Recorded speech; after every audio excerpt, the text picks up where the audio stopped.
everybody, and welcome to this week or month's episode of the Good for Business podcast. I'm your host, Colin Krieger, and I sell houses. And in the room with me tonight is Katie Rebecca Braswell Cooper III Jr.com of Ashley Furniture fame and everywhere else.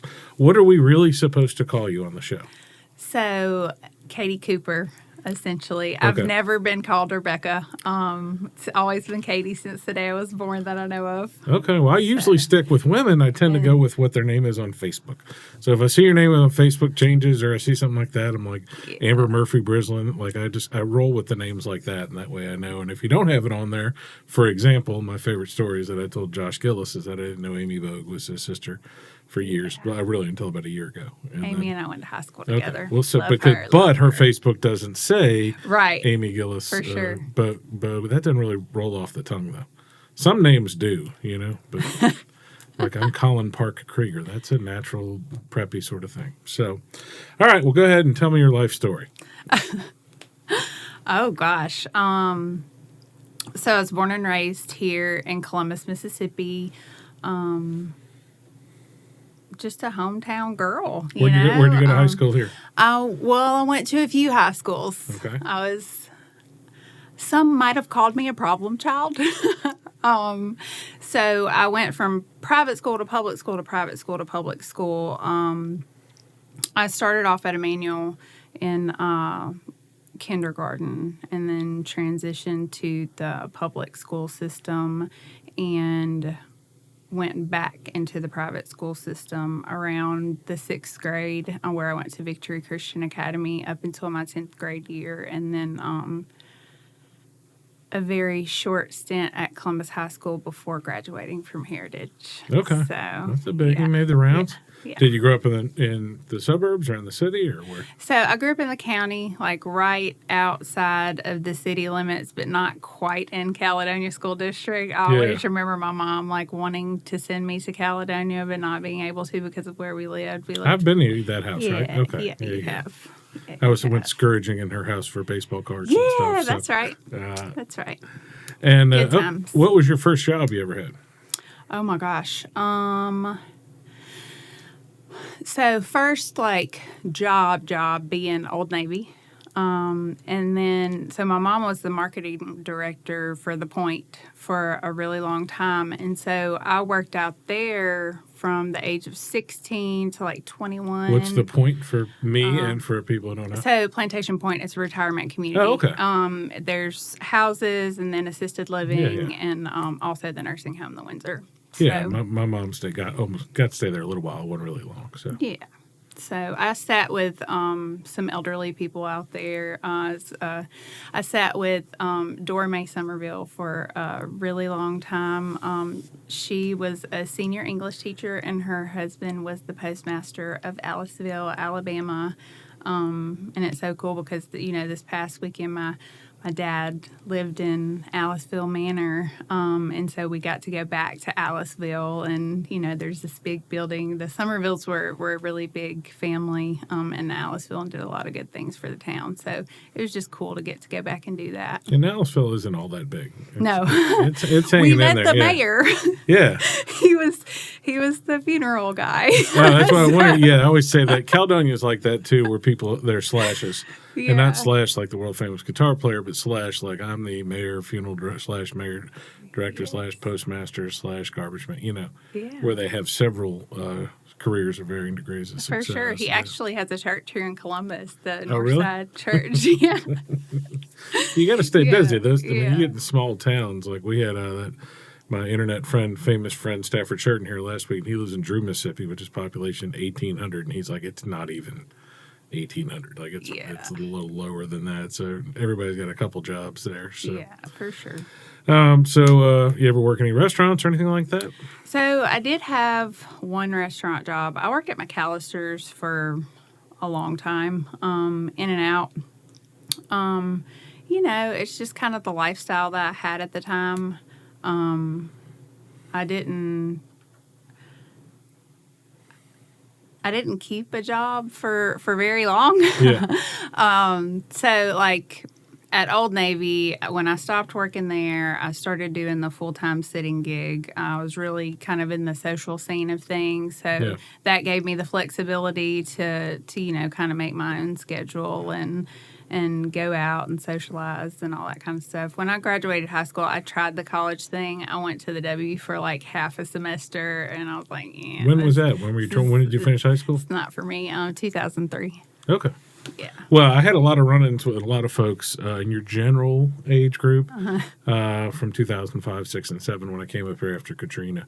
Yeah. And so there were a lot of people, Melissa and the late, great Ducky and the Leonard brothers and all that who worked at Papa John's, went around the Papa John's. Yeah, We hung out at what they called the Ghetto Mansion downtown. Oh, so I've been there a few times. Yeah, so there's photos of me in there somewhere from 2006, probably on somebody's MySpace page. Yeah. I wasn't I wasn't that much older than the crowd, but I was like 7 or 8 years older. But there were a few people my age, but yeah, for sure. Pretty legendary AM, FM, all those kind of stuff days. So back in the day, even though I wasn't here for most of the day. So yeah, well, we're glad you're here now. I'm stuck. I can't go anywhere. So, what's your first? I call it grown-up job.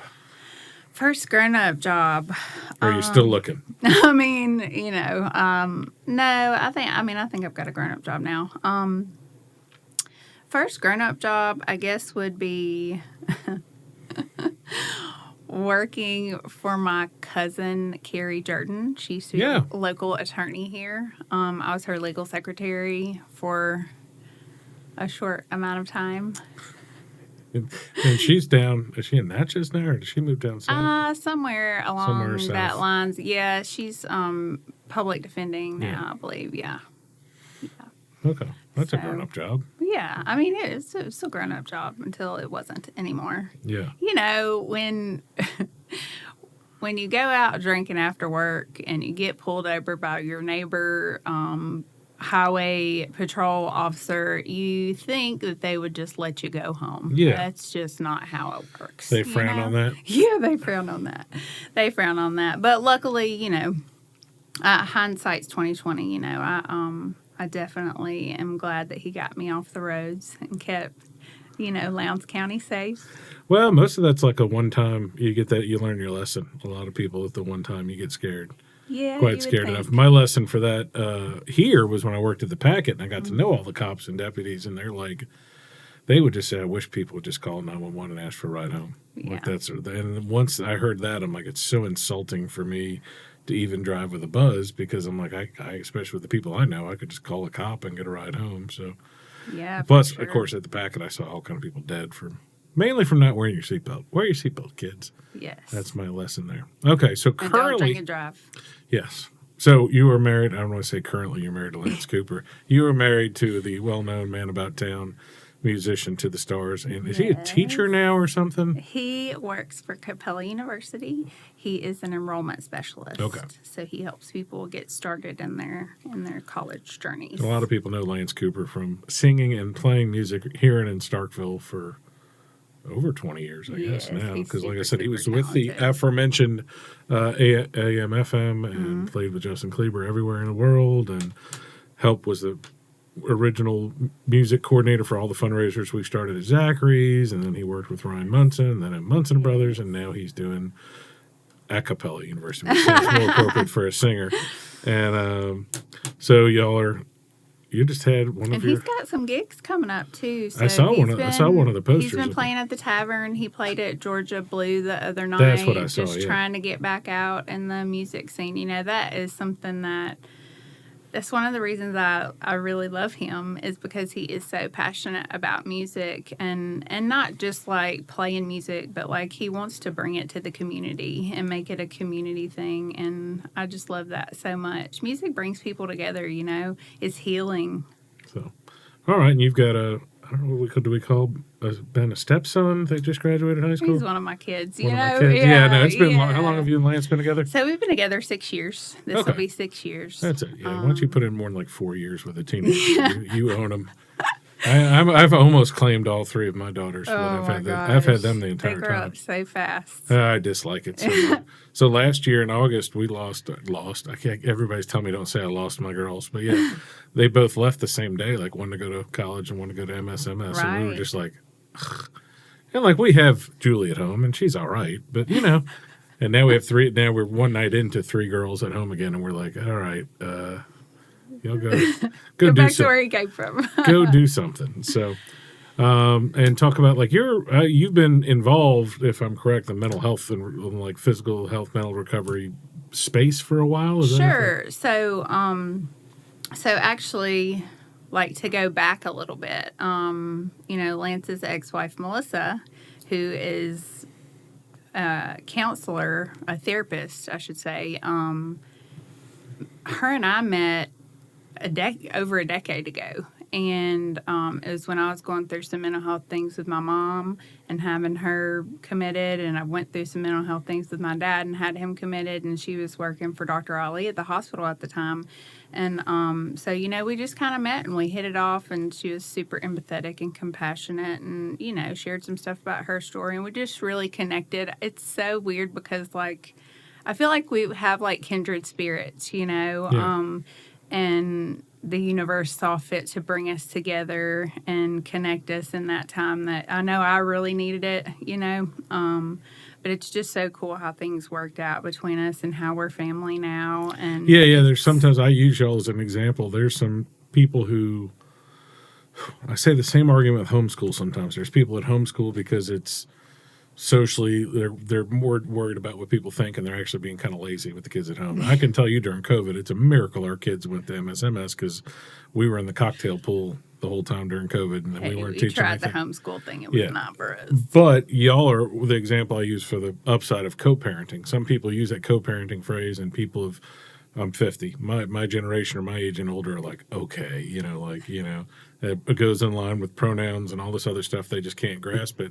And that it looks like, oh, well, one parent doesn't want to do anything and the other one does. But y'all have been a pretty good example, at least from a distance, of like, oh, we're both kind of on the same page. We're helping the kids, which is difficult with some teenagers there. Yeah, it is. And we are. And the thing is everything perfect and peachy keen? Absolutely not. But we have to have the hard conversations, we have to stay honest, open-minded, and willing to work on ourselves and, talk about issues that are tough. And that's just, it's for the betterment of everybody, not just the kids, but like us as individuals as well. I'm really grateful for our family and what we have.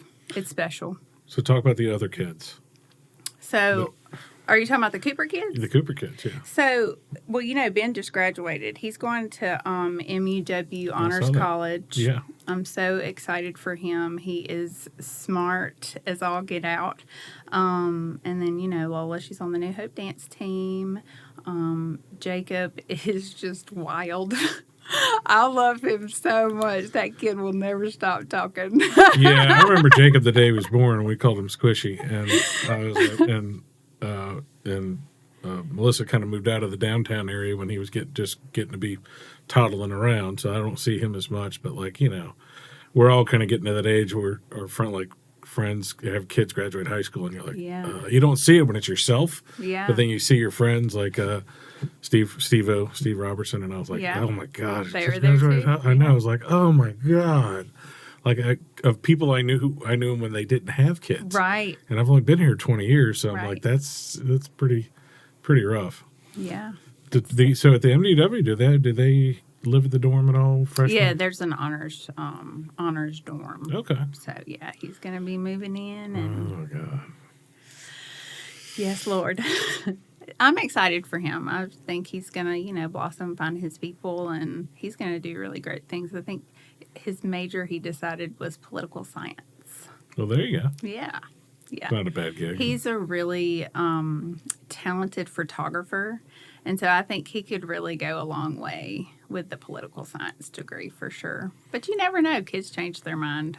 So. Yeah, no, that's why I always say parents are always asking kids for what they want to do when they grow up, is because we're looking for ideas. Yeah. Like everybody's got to have several careers of varying degrees of success, and I've been all the way. I haven't been a candlestick maker because Ryan never didn't look at my resume, but I've been a butcher and a baker and a pizza maker, and I gotten around myself. So tell everybody what you're doing now.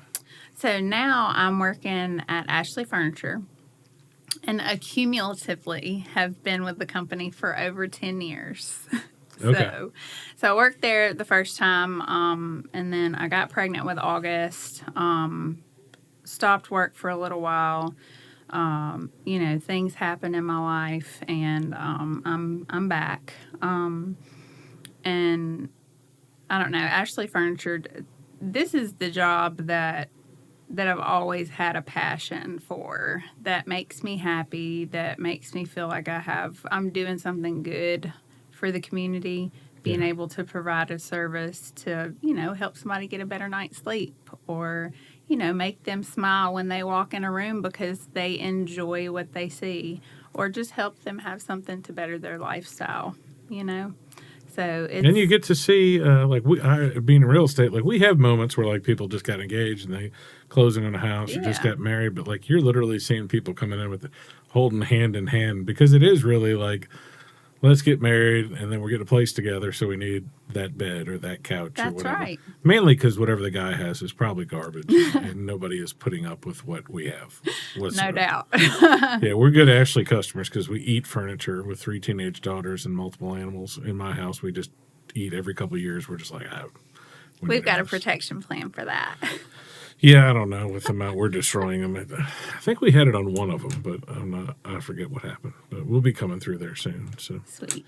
What you had told me something I didn't know, that Ashley seems like such a big brand that we don't understand that it's actually Mississippi owned and operated, right? Right. So most Ashley Furniture Home Stores are a corporate entity. Our Ashley Furniture Home Store that we have here in Columbus is locally owned. George Keenan, he's from Oxford.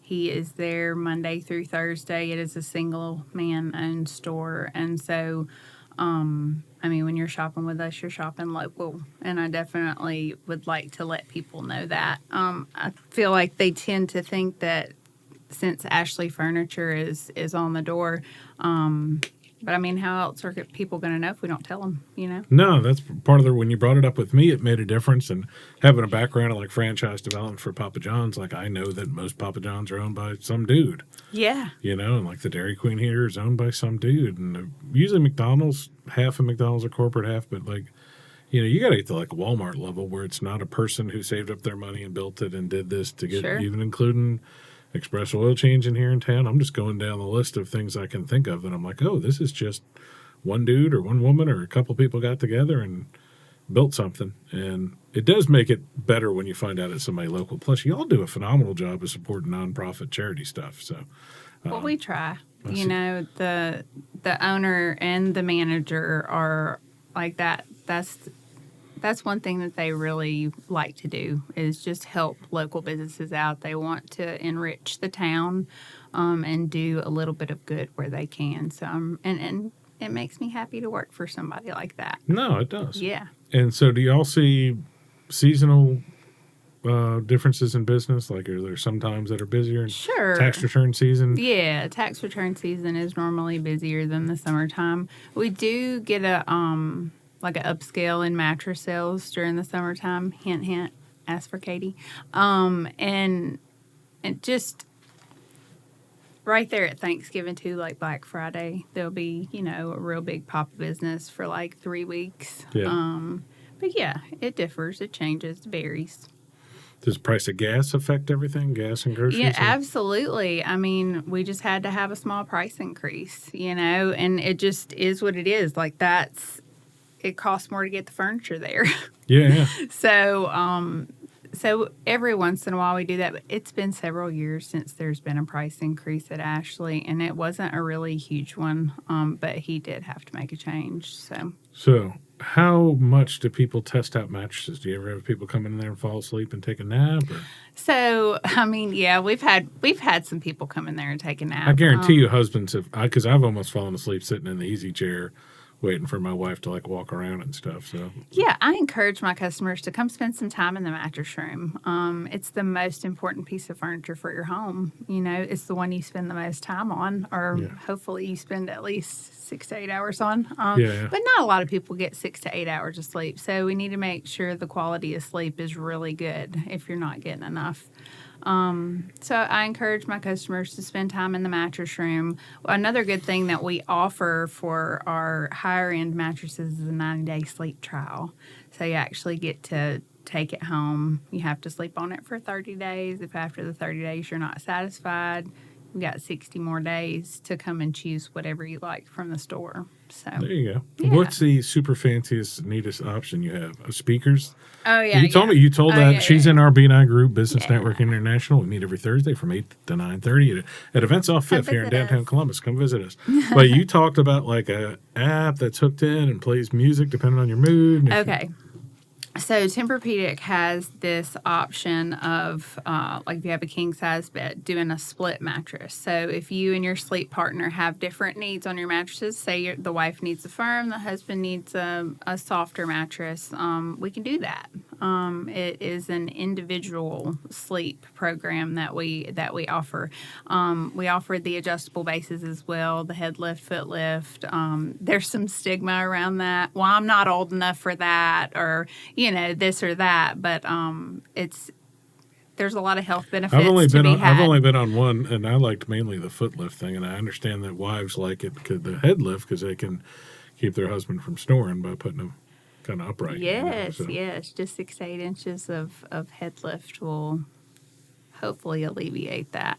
But we've got this smart base that it comes with the app. It's by Tempur-Pedic, and it has built-in Bluetooth speakers and different vibration, different hertz of vibration. Now, are we talking like Motel on the Island vibration? Maybe, maybe not. Maybe a little throwback, but a little more intentional. So you Okay. hook it up to your TV and or whatever sleep Oh. app you have. You can have the Calm app or whatever mindful app you have, and the vibration is in accordance to the sound, and so you can get an immersive experience. Just like the theater in Tuscaloosa where Right, it shakes when right, you're watching Top Gun right. or whatever. It's super cool. Do y'all have chairs like that there? No, but we do have. I'm trying to talk Josh into getting the living room set that has the Bluetooth speaker system in it, and Okay. it's also got the Shaky immersive things? experience. Yes. I'd consider that because, like, Yeah. I'm one of those people that, like, and forgive me, Katie, for I've sinned, but we sleeping on a 20-year-old mattress It's okay. with several pillows and pillow tops and down comforters here on tops, whenever and you it's need me. wonderful. And but so I don't care. I generally don't care too much about furniture, but I should have tested out more of my last set of couches, and now I need another one. But same thing with televisions. Like 3 years ago, I had a 45-inch TV. It was fine. Then we got a 55-inch. Then we traded one out for the one at my clubhouse, and then I got a 65. And then the other day, somebody gave me a 77-inch OLED TV, which Oh is my gosh. the future of television, $3,000 TV. And now I'm like, oh, How like have it's I just ever amazing. lived Yeah, without and that's how I feel about. That's the opposite of how most men don't go to the doctor because they don't want to know the truth. Yeah. That's sort of how I feel about the furniture. I'm like, if I get something nice, like I'm toast. Like I'm just spoiled, because Yeah. I'm at the age now where I'm like, I want the brand name Oreos. I'm not satisfied with the little ones. And You're going to be living your best life once you get a really good night's sleep. I think I get a great night's sleep. Desiree's not going to know what to do with you.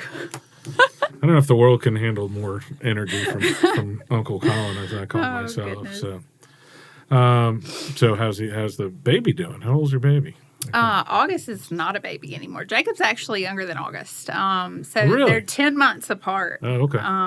And Jacob's birthday is in October. August's birthday is in January. So they were born the same year. Yeah. So they're really close in age. So there's this super, super closeness, but also super, super competitiveness. Yeah. They have like an unshakable bond, and I love it. And it's just so organic. And Oh. I just love that August has him and he has August. Well, that's awesome. Are they both out at New Hope schools or where They're at Annunciation. Annunciation. They're That's at right. Annunciation. Yeah, I think Jacob's going to be going to New Hope this coming up year. Okay. August will stay at Annunciation because we live in the. And you just said something sweet about them City being together now. They're Yeah, splitting up. I know. Probably not a bad age for them to get Yeah. a little distance from each other. I so. wish we could talk to the superintendents about like letting him go to the county school since all of his siblings are in the county school. But Yeah, I don't know. They used 20, 30 years ago, they used to have more leeway Yeah. for that. So, like, and it's funny because I almost argue against, I've told this to several school people, like, here you can be a bus driver and your kid gets to go to school. I'm Yeah. like, why am I paying all these taxes and Yeah. that's all I got to do is go be a bus driver or something? Yeah, So for sure. maybe we need to find you a house out in the county. So, Maybe. but no, it's not too bad. The number one correlation for me between kids and their success in school is the parents. For Sure. sure. People can say what they want about the Columbus School District, but nobody sent more kids to MSMS than Columbus High School. So, It's good to know. Yeah, so it's people think it's how much the parents are involved. Yeah. Which again makes it a miracle that with my kids that whoever made it to MSMS because I'm pulling out my calculator. I can do I don't need a calculator to do tips, but that's because I worked in restaurants and I'm a realtor, so I can multiply anything by 6%. I mean, down 8 decimal points deep, but there's no. I saw their homework at first, the math class at MSMS. It's frightening. There's things on there. And I'm like, I don't know this, or that's an exponential. I was like, what does that mean? and Allison's like, I guess you're not helping Dad. I'm like, no, I'm not. I'm not going to be that helpful. So. Before I came over here, I picked August up from his last day of school, and he was like red-faced, crying. His teacher, Kathy Grant, like really made an impact on him this year and has really been there for him. And we were just kind of working through that stuff. And I was like, what is this white envelope? And he is in the beta club now, I guess. And so that's super exciting. Super, super exciting. ACS has been a really soft landing for us, with August coming to live with us a couple of years ago. It's been supportive. We have no complaints about our time. Ways. Yeah, our kids. Allison was there almost the whole time. Katie left a year early, and Julie. Once we had 2 at Heritage and 1 at Annunciation, it just wasn't working. Yeah. And as soon as we got all 3 of them there, then next year Allison out of nowhere is like, I want to go to MSMS, and then now Julie's alone at Heritage. But that's a. I think this year, 7 kids from Heritage went to MSMS, which Heritage should be pretty proud of. I think 4 of the 7 went through Annunciation too. So, that's super like it cool. stinks for Heritage because I keep forgetting about that option for high school. Yeah. So I've got to keep that in my mind. Yeah, it'll progressively get tougher over the next couple of years. They kind of bottomed out during COVID. But they still don't, even though they're, if their peak was 500 applications for 100 spots, I think they're more like 3 now, but they still don't let kids in who can't handle it. Yeah. And their interview process is pretty rigorous because, every year there's one kid that leaves the first night, and there's that first couple weeks of that math class they put them through is something else. Yeah. Because it's junior level college math if you're a math major, And again, I'm of no use of what they're talking. They're my Allison and Katie still are explaining to me like difference between chemistry, physics, and calculus. I'm like, I don't know. Me neither. That's why I didn't go. This is a 3-bedroom, 2-bath. I tried it. Yeah. Yeah. No, I didn't have a shot at it. I was almost failing out of high school math in 10th grade. We had a teacher that explained everything in terms of horse racing, and that got me through algebra enough to understand stuff. Because once I knew like, it's aqueduct in the 6th race, I'm like, okay, I get it, and that's X minus this. I'm like, that makes a little more sense. But as far as what I remember from it, and I'll probably have an anxiety dream tonight just thinking of that part of it. So No, same. Miss Anderson at Heritage, she did the same for me. We did not get along to begin with because I couldn't understand things and I was balking to say the very least. But she took the time to take me aside, tutor me, walk me through it, and luckily we got there. Yeah, I went to Jesuit Catholic school in New Orleans, and I almost failed out of my 8th grade year because the first semester we spent, and when I say every day, we wrote an essay like every day, which my kids just think is absurd, but we did. And then the second semester, I had the highest grade in the class, doing wonderful. And then we start the second semester, and he goes, okay, what we're going to do is you're going to take, every other day one of your papers and then one of your fellow students' papers, and you're going to diagram them and break them down. And I'm like, I'm almost crying at the end of the class, and I'm like, I don't know how to do this. And he's like, what do you mean? I'm like, because I'd gone to 7 schools in 8 years before I got there because of the beauties of divorce and stuff. And so, feel that. I missed that year of diagramming because one school did it one year, and I barely knew what a noun was, and they were talking about adverbs and all this other stuff. And so I wasn't able to pass the class. And Then I went to summer school, and we basically had a teacher who was like, "You're going to teach yourself, but I'm going to give you the fundamentals." And I'm glad I had that to learn how to teach myself more than anything. But still, just this Thank God for nightmare committed feeling teachers. of like I'm doing everything perfect, and then a week later I'm like, I don't know. And that's so painful, that painful feeling of being in school of like, I don't know what's going on, you know? Yeah. Been very proud of my daughter so far. I've been able to buckle down and get through that sort of stuff because, like, I project, you project on your kids. For like, sure. There's no way I could handle this. And I'm the worst with my girls. Like, Yeah, if she no. doesn't get in, I'm going to do this. Or if she fails that, I'll be crushed. And, like, and then we go to talk. Katie, especially my middle daughter's pretty tough. And she's like, I'm okay. And I'm like, but if you, she's like, I've got this, Dad. they call me you wuss. I'm like, oh, you got it. And learning that balance going into college of like, how much do you push them for grades? And, at the same thing when you and Lance probably have the same philosophy we do, where like nobody cares about your grades when you get older. But if you want to do cool stuff in college, you got to play the game. For sure. You can only dye your hair this much. That's what I told you. My daughter, dye the tips of your hair. You want to be an engineer, they're not going to let you go wild, Right. Grown-up stuff. We can edit this out, but do you want to talk about your papa? I know he just passed. Yeah, sure. Your dad just passed away this week? Yeah, my dad passed away on Monday. What was his name? Dale Irving Braswell. Okay. Yeah, so, gosh, he, losing your dad, there's just nothing like it, you only have one. And so he was like, when I was a little girl, my dad suffered from alcoholism. And despite that, he instilled so much good in me. The appreciation of wildlife. When he did live at our house, I was at the pond bank with him all the time.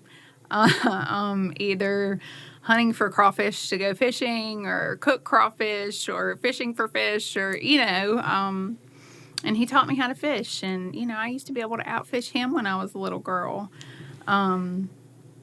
He discovered the pygmy-banded sunfish here in Mississippi and, discovered how it got here and, took it over to Mississippi State. And it was just so cool. And I believe he spent a lot of time outside because, of that void that we have. Yeah. And when I say we, I mean alcoholics because, I've recovered as well. But being outside absolutely is healing for me now.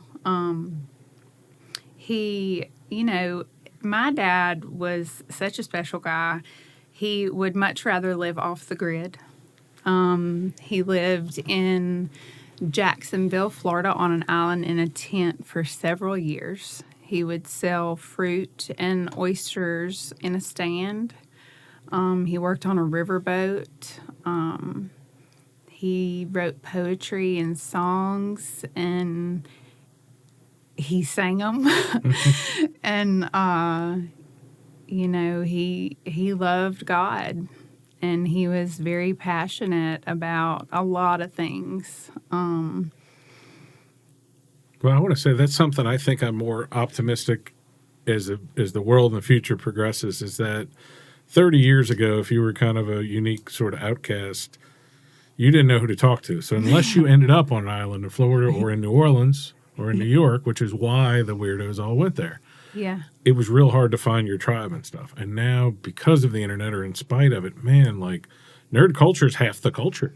Absolutely. Just in the last 10 years, you've gone from Comic-Con to the Festival of the Fae here in Columbus that just happened this weekend with thousands of people there, with Star Trek people making peace with Star Wars people and that sort of thing. Yeah. But also, there's outlets and appreciation for art that there was. The Columbus has a pretty good art scene now. Really, the Arts Council is incredible, and I think the more non-native transplant that move here, you get it. But it's also, I think it's healthy mentally. Absolutely. When you're like, oh my God, there's a strong lesbian community in Mississippi, which coming from New Orleans, I was like, I thought everybody'd be scared to death here. You know what I mean? Yeah. But because I think the internet has helped that, I think that's been an outlet for a lot of people where they're like, oh, I'm unique, but I'm not as weird or an outcast. And I think that'll help with mental health Mental over health, time. for It's a big sure. discussion for my daughter and her friends in college. Absolutely. They're like, don't get me wrong, they drink and stuff, but she's like, well, if you drink, have to drink to have fun. Like, there's a big pushback on alcohol now, Yeah. And, that's part of it. I think growing up, my father had some mental illness towards the end of his life, but like my stepfather and my mom, I've told this story many times, and she was very publicly known here, but she died with a 35-year AA chip in his pocket. He died with 35 years worth of AA chips and stories, and really, Yeah. really good stories. And Yeah. he was on the CNN crawl the last time he had to go to jail for running from the cops. Oh, Yeah, he gosh. led the cops in North Carolina on like a 6-county chase and drank a 12-pack of beers. He went through the Appalachian Mountains. That's something I do worry about cell phones and everything now, is like those stories. I don't know if you're going to have that cool of a story now, Right. Or I if it will be AI generated. I talk about something. I said something, and Mike Davis at my office would kill me because he's a Johnny Cash fan. But I was like, man, think of a different time and a different place and race and all this other stuff that you celebrate that Johnny Cash got arrested and committed a crime in Starkville. And I was like, and I referred to him as I said, glad they got that thug, like joking once on there to poke some people in Yeah. Starkville, and like people just jumped on me, and I'm Yeah, like, they'll hammer you, man, over yeah, Johnny they'll kill you. Cash. Yeah. And I'm like, he committed a crime. Are we bragging about people who committed? Like, just being the guy that poked him. Yeah. But I do think, especially for our kids, like I just love it that they can not only are more accepting of other kids. Like I know there's still bullying going on and stuff, but it's a Sure. lot easier to find a person that likes a band you like Yeah, than absolutely. it used to be, or to find people that's interested or find out People about are that. more relatable now. I Yeah. feel like less stigma, more awareness. Yeah. And unfortunately, I feel like it's because we've had some really bad effects from it being the other way. Yeah. So I'm really grateful for that. Yeah, no, and I think especially in the recovery community that helps, where people have access to it. Because like I remember when my mother moved here, and she's like, well, there's just 1-2 meetings a week at the Methodist Church here, and 2, and she was going to West Point. And she's like, that's not a lot. And then like 5 years later, is in the 2016, 17, 18, is Facebook. Yeah. I always say, like in 2020, there was this beautiful time right before COVID where everybody was on Facebook. Every event was on Facebook. It was really easy to find Yeah. out what was going on. And then between COVID and that orange guy and all this other problems, then like the tension. And now there's a whole crop of Right. kids at the Air Force Base that they do Slack and these internal social medias, but they don't really do Facebook and Instagram, or they may Right. just do Instagram, but they're not doing everything. Yeah. We're trying to be on everywhere at the same time. I have things with my kids where they'll ask me about something. I'm like, you didn't see Did you that? not look at my page? Yeah. So one of them told me the other day, she's like, Aldi's is coming. I'm like, yeah, I had literally 1 million hits, in Columbus, Mississippi on my Facebook page. Like, we're going out to dinner with that Facebook money tonight. She's like, and then 2 weeks later, she's like, Aldi's coming? I'm like, I'm glad you're not a fan, honey. It's pretty cool. So, and did your dad live up here near the end? I know you said he was in the nursing home for a couple of years. So he lived. He was born in Michigan, but he had my granddaddy was in the military, so they moved around. That's a direct correlation, bloodline to alcohol abuse. Is Yeah. moving around and instability, and Yes, so that's something absolutely. impressive that you have done with you and Lance and Melissa with y'all's kids, is at least keep them relatively stable. When we decided to stay Right. here, we're like, our dream was keep the kids at the same school the whole time, like too Right. much small town. But I'm like, if we can just not move again. Right. Like when we moved downtown, that was part of our decision, because we're Yeah. like, Keep it in the same city. yeah, we underestimated the opportunities that were here. So, but y'all have done a good job of that. So he was in Michigan, moved around. No, he was born in Michigan, moved around. They came here, and I want to say, I can't really remember the story, but I want to say that my dad's mom, my grandmother June, was buying some cow milk from my mom's mom, because they had a farm out on Wolf Road, and oh, well, your son should meet my daughter, and the rest is history, So it's just a really cocool little, Southern matchmaking. thing that happened. Yeah, my wife will tell you a good story about my my mother near her deathbed at Baptist Hospital, trying to set me up with nurses. and Desiree's just left the room. She's like, "You need to meet my son Colin." And Desiree's like, "I'm right here." What am I, chopped liver? Yeah. She didn't make the cut after. She's like, we've been married for 15 years. Like, what are you doing to me? That's Southern moms too, just doing that or something. Maybe they didn't upgrade or something. All right. So, and then was he down here when he started going to the nursing home, or did you have to go get him? So, like I said, my dad was an alcoholic. He worked on the barge, would be on 28, off however long. And so it just kind of progressed as alcoholism does. And he was living at the Eastbrook apartments off of Lindbergh. It's like a little apartment complex for people with, just small incomes can live. He had ended up being put on Social Security disability because of his alcoholism and bipolar disorder, which was unmedicated, of course. Yeah.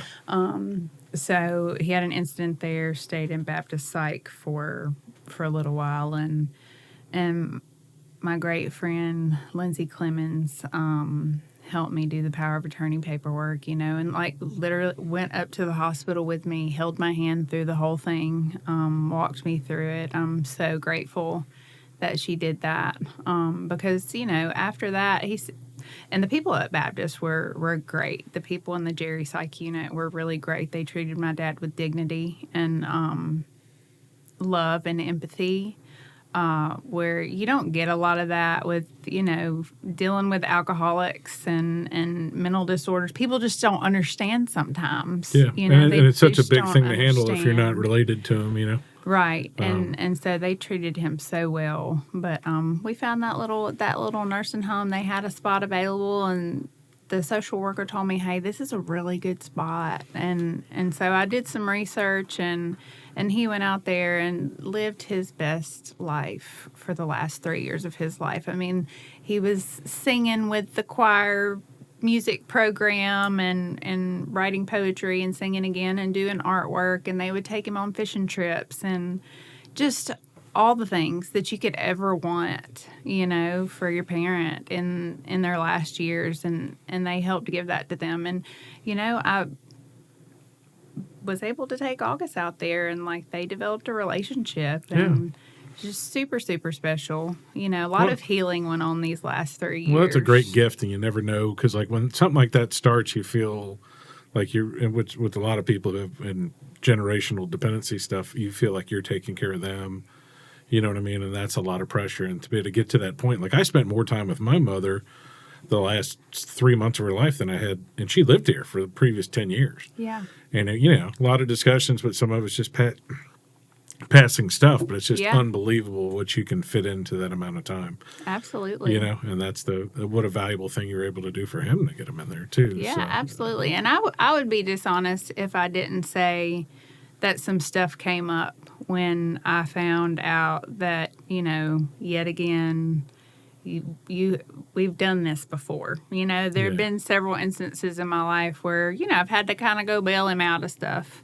But through, doing some inner work and finding some gratitude, like I was able to do that for my dad. Yeah. Like that was not, my perspective has absolutely changed, and that's a higher power. That's not me. I was just willing to do the work, and I'm so glad that I did, because the end of his life could have looked a lot different.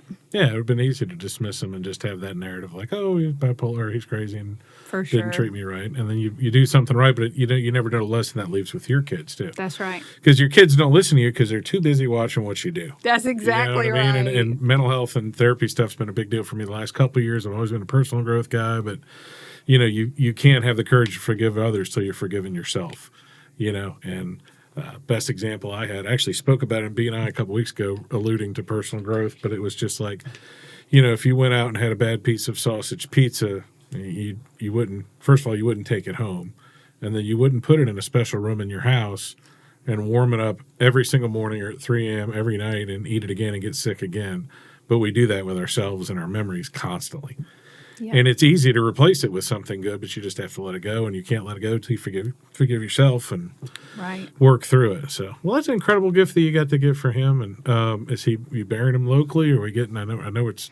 So we actually use Lavender's Funeral Home in Aliceville. He's wanted the to be mayor. cremated. Mayor, we were joking about this off air. Yeah. So, Aliceville's a small enough town that you have a mayor, funeral director, and he's also runs a church. A pastor of a church here in Pastor of a Columbus. church here. I'm not sure if he has a pressure washing business, but a lot of times in these small towns in Mississippi and Alabama, the guys, just like Caledonia has many Caledonia has City Hall, post office, library, or a permit office are all the same door. Yeah. They're not even the same room. So, okay. So they were able to help you with that? Yeah, he was able to help us. Super great guy. Did all, made everything very seamless. And so my dad wanted to be cremated. Got my mom on the shelf at home, so Yeah. I might not put them on the same shelf. We've got dogs and parents next to each other. It's like my mother was super specific. Yeah. To the point that it probably bothered. Like her little brother had to rush over from little brother. I mean, he's older than me, but from Atlanta, and I'm like, listen. She's like, if I die before Wednesday, I want to be buried on the weekend. If it's Wednesday or later, it can be the next Thursday. Here's the songs I want. I want to be cremated. I don't want to. She goes, I don't even want a funeral home to touch me if they can't help it. She's like, please don't spend any money. I don't believe in that. And she's like, here's the songs. Here's the quotes. Go. Yeah. And that, I mean, it's very. And she had told me that too when she was sick. She told me that before she was sick. She's like, when I go, I want to get it over with. Yeah, for sure. And so that was good. That's a beautiful thing to give permission to and some direction to, and Absolutely. not have to have that discussion. Yeah, my dad, very minimal. He was like, I don't want you spending any money on me. If you can bury me in the yard, bury me in the yard. And I was like, I don't think we can do that. It's not legal, but we can have you cremated. And that's. I mean, it was nothing. And we're definitely going to go on a camping trip and go fishing in honor of him. Don't know when that'll be yet, but we'll work it out. Wait till it gets to be 105 degrees. Right. So Mississippi summers, baby. it came last week. It got up to 90 degrees for Yeah. no reason whatsoever. Yeah. So. Well, thanks for sharing about your dad. I know it just happened, so it's a little tough Of sometimes. course. Anything else you want to say to anybody other than specifically go to Ashley Furniture Tuesday through Saturday and ask for Rebecca Ashley Cooper Braswell III? No. Who do we ask for? Katie Cooper. Katie Cooper. And if you talk to me when you hear this, I very well may have a giant gift card if you actually call me from watching this podcast. Never And know. I don't mean a little gift card. I mean a giant gift card for you. So that's our secret thing here to people who listen to the podcast from the end. So, well, thanks for coming on. Appreciate Thanks so your much time for on a having busy me. day. You go back and hug on your kids and stuff. All right? Absolutely. All right, thanks. Colin. Hey guys, thanks for listening to the podcast. My name is Colin Krieger and my day job is real estate. If you're looking to buy or sell, I'd love to talk to you. Or if you just want to sit and talk real estate in a no pressure situation, I'd love to help you. I work with RE/MAX Partners in Starkville, Columbus, and West Point, Mississippi. I can help you find an agent anywhere in Mississippi or anywhere in the country. Just reach out to our office at 662-327-7705 or find me anywhere when you type in 662-329-SOLD.